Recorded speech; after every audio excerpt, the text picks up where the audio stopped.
sariwang ribs ng baka. Piniprito ko ang patatas at carrots. Guys, kapag yellow brown na yan, pwede na yan. Tara na guys, luto na tayo ng caldericang baka. Ayan, ang igisa ko na ang sibuya, ang bawang, at ilagay natin ang sibuyas.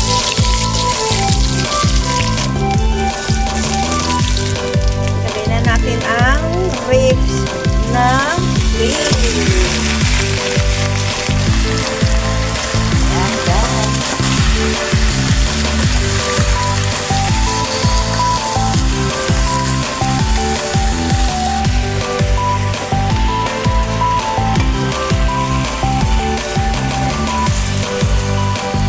Hayaan muna natin yung magluto. Sambot siya natin sa mantika at bawang at sibuyas.